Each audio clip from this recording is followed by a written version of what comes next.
Welcome back to the national championship. So far, Penn State is in the lead by 3 points. And for Louisville, they're kind of falling behind by 3 more. I hope they can bounce back to tie and take the lead, but I don't know how. I don't know how they can, but... And we're back underway after a timeout.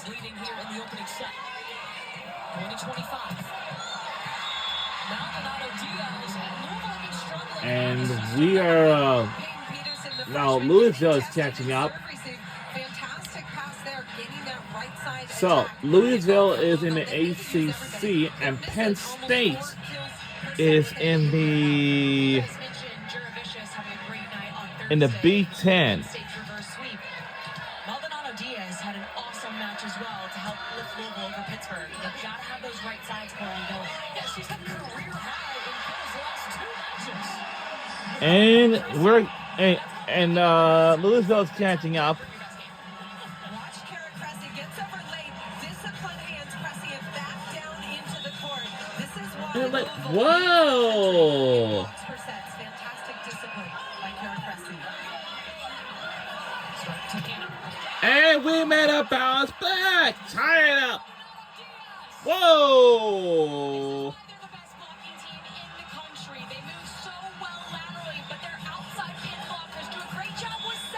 Blocked.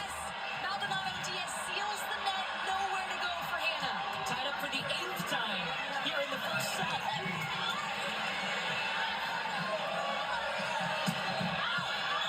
And no use. A good response there by Louisville out of the break to come out defensively and set the tone at the net.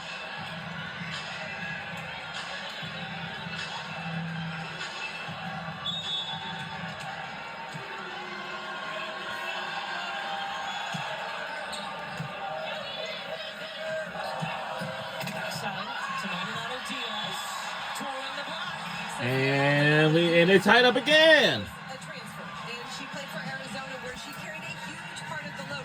So her stepping up and getting more swings, more kills. Well, it's down it is.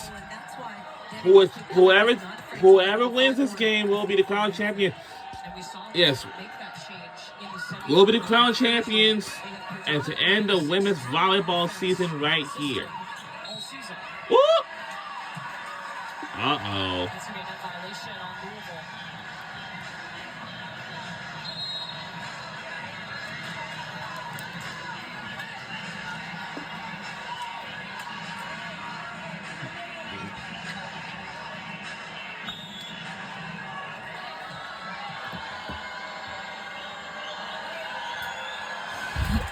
Oh, had it in the face. Trying to run Cressy on the slide, but Penn State's block saying hello. That's just good scouting right there from Penn State. They were all over it. In this rotation specifically, you know that Kara Cressy's going to go slide. Now, Penn State is back on top by 2, and they have the best blocking team of all.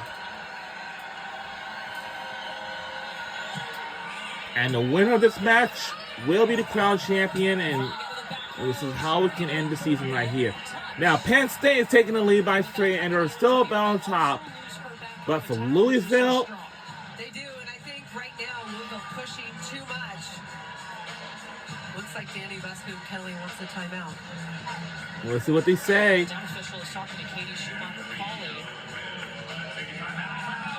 Now it's going to be a timeout by Louisville.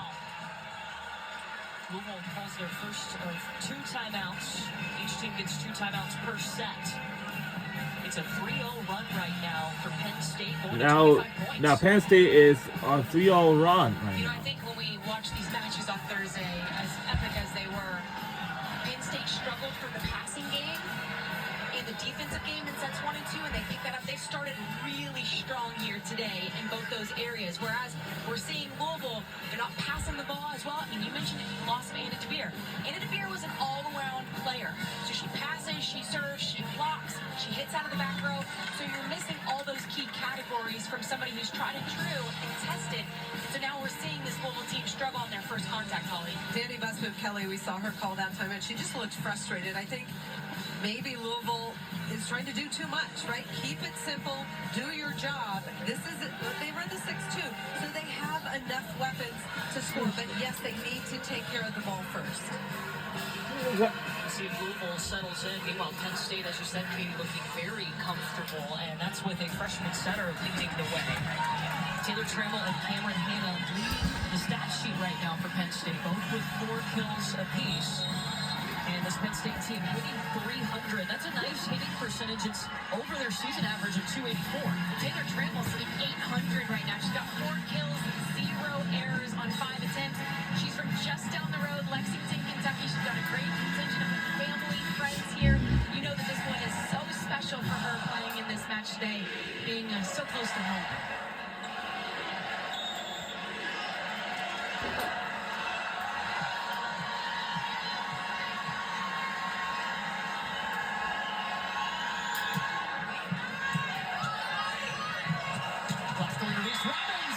Now Louisville is catching up. A better pass than Reese Robbins, 25 in red, has been so good in front of the setter. She usually swings from the right side, but is able to hit a quick one-on-one, goes cross-body. Hard to stop her with that physicality in the middle. Ellie Glock, nice location, gets it high enough so Reese Robbins can go up and get it. When your pass isn't there, sometimes your location as a setter goes too. This one going over. And whoa! Dan Mesky, Ram scout for Louisville yesterday. I would say we got back closer. Be aggressive, own the net, because Izzy Starks, the setter, she can go up and try and save that, but if they're swinging, it's a little scarier, and as a setter, you don't want to get your hands in the way. Stark has to bump set this out of system, meaning she only has one player she can get it to. For the tie. Or something. For the tie. Cooper's turn. And yes. A tie ball game up at 19 apiece. What a comeback tie-up game. A couple different hitters working for that transition kill from Looper. And Penn State has to call a timeout. Yep, now Penn State had to call a timeout. Tied up at 19 apiece. This is a very special day, not just because we're crowning a champion, but we will see history. For the first time, we will see a female head coach win the Division I Women's Volleyball National Championship. And both coaches know what it's like to win it as a player. Katie Schumacher at Penn State in 1999 and Danny Busboom Kelly at Nebraska in 2006. But what an incredible opportunity to do it at 2 different levels, a player and a coach.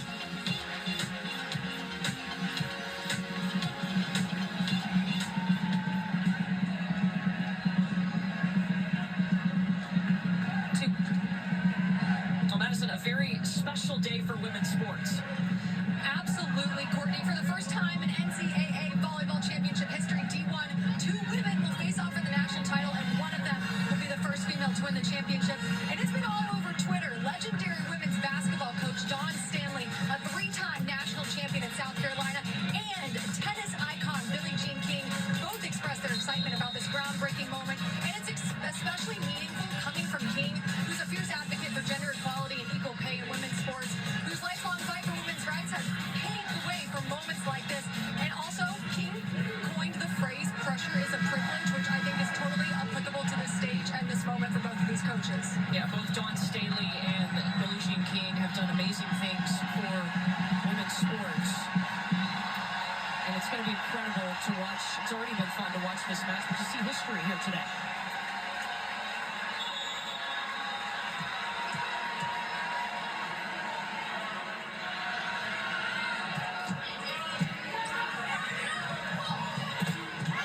Merzick rejected by Reese Robbins. Jillian Grimes got it back. One arm.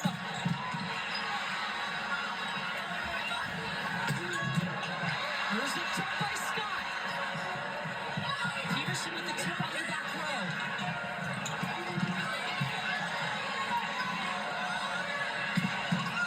Looper off hands and in flies Nathan. The defense. Merzick calls game. Now it looks like Penn State is only 5 points away to win this first set. One-handed spins it back across the court, and then Merzick drops it just out of reach of Charity Looper. Jillian Grimes, her 64th straight start at the libero position for Penn State. She wears the different colored jersey, drops in an ace. I don't think so. Defensive only player. Now we're back on top by 2 points, and now there is going to be a timeout. I bet it will. What a placement. Dagger. And Louisville will call its final timeout in this set. Let's start with Penn State. What are you talking about right now if you're Katie Schumacher-Collie? I think for Penn State, they're just continuing to put the pressure on from the service line. That's when they've played their best volleyball, their best defense. They know they've got the arms to swing and get kills, but they want to create point-scoring opportunities with their defense. And Louisville's not out of it yet. No way. When you come back out, it all comes down to passing well. Put that ball right on top of the setter's head so she has all 3 options at her disposal so she can run a balanced offensive attack. I'd also tell them, look, we're in for the long rallies. Penn State's making some great digs. They're keeping balls alive. Stay patient. Your first swing likely is not going to result in a kill. That's okay. Keep swinging. Find the placement that you need to score. Louisville needs to respond with a run of their own, and they've got to put the pressure on from the service line here, Holly.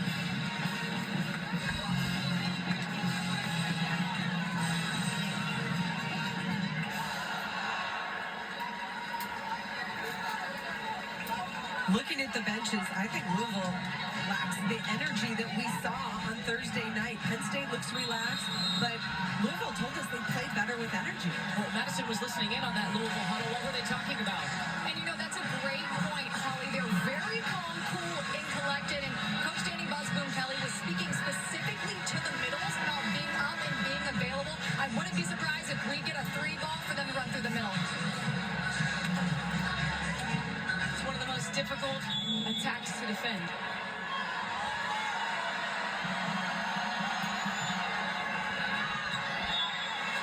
Trying to go right back there. She just missed it. A little PTSD there because it was so close. Really nice serving by Grimes. Louisville with N1. Elaine Scott grew up here, now playing for a national championship in her hometown. Caroline Drew vicious through the block. Block to Luber. Blocked. Music stopped. Blocked again. And it goes to Penn State. Block it out. That's a point for Penn State. Penn State, relies on their pins. They lead by 2 for now, but On the right and Merzick on the left, so Louisville having to work hard side to side defensively at the block. I love the decision from Grimes in the libero jersey to set that ball up. She's dishing on second contact.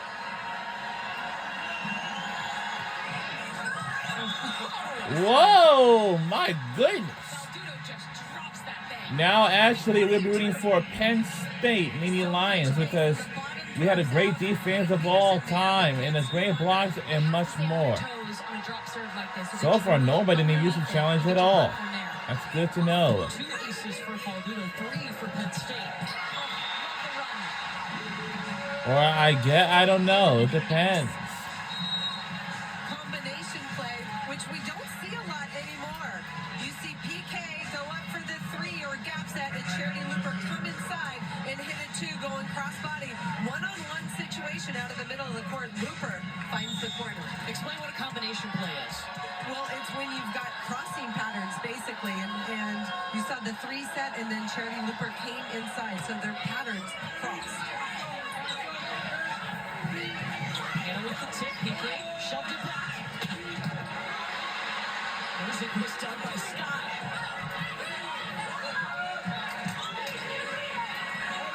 Camille backside to Maldonado Diaz. And a violation on Penn State. Those X-plays that you see from Louisville, you know who draws those up? In Danny Busboom Kelly's home. Not Danny Busboom Kelly, her husband Lane, who was a long snapper in Nebraska. That's where the 2 of them met. Nobody loves that play more than him. He says, mix it up, do something crazy, run an X-play. And they actually usually capitalize because you're not used to seeing them. For the record, he is not on the coaching staff. He is not, but he has a rooting interest. Yeah, looks like we do a challenge shot, Katie Schumacher-Collie is going unfortunately. to challenge this last play, which was a net violation on Penn State.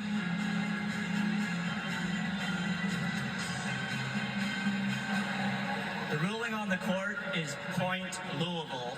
Penn State is challenging that there was a net earlier in the rally. Each team will get 2 challenges. If you're correct in your challenge, you can keep it. They'll get an additional challenge if we go to a 5th set. Had a net violation earlier in the rally. That's what they're going to look at. Either way, we're in the red zone, and both these coaches get to talk to their team. So we're going to play the whole point for you and see if Louisville touched the net earlier Let's in this see. rally. And remember, they called a net violation at the end of the rally on Penn State. I don't think so. That was clean. If you remember here, the set goes a little bit tight to Charity Looper, and she has to tip this ball over Izzy Stark. Does she come into the net here?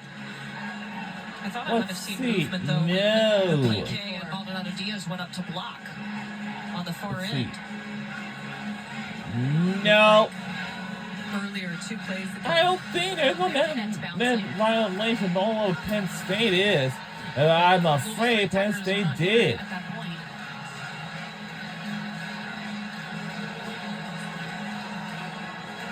So I bet the call may have to reverse or it will stand. I'm trying to see if we can show you a better angle of that block to see if there was a net violation. If they don't have conclusive evidence, they can't overturn this call, which was a net violation on Penn State.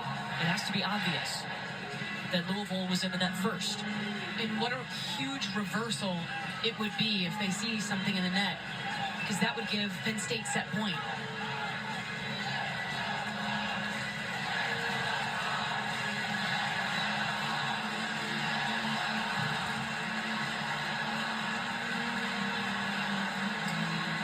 So the ball hits the top of the tape right there. That's totally fine. But no forearms there from Louisville's block. But that's a clear look by No. our crew. I don't think on net violation, but on That's the the Penn ball. State did. Not the block.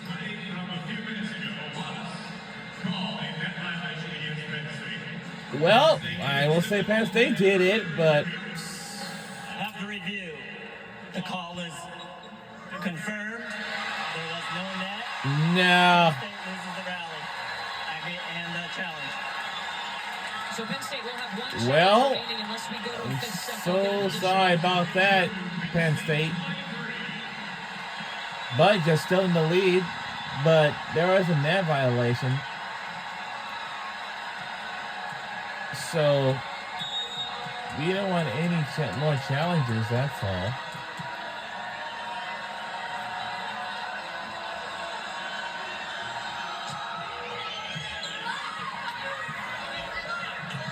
There's it tracking it. Peterson with the save. In comes Looper. 2-4. And they're tied up. Alright, well, it's a tie up both games now, so Which gets them an easy take here for this. Charity Looper finding that low seam. Penn State's got to close up that block. 3-0 run for Louisville. Looper with 7 kills.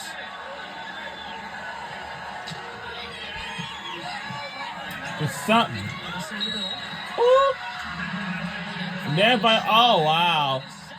Now Penn State. Fortunate for Louisville, they were there to dig that ball, but Louisville blockers. All right. stepped in on that Let's see if we can pull off of this set one. For the set. Set point. First-team All-American this year. Let's see. I don't know. And I bet it will. Whoa. That was quick. The opening set going to the Nittany Lions, 25-23. Wow. Reverse it, but if you're Louisville and Maldonado Diaz, you got to track that ball's going off the court. Pursue. Excellent first set from Penn State. Just 2 points between the two. I think Well, that's let's see perfect to win match another made. set. When we return back here to the national championship game in a few moments.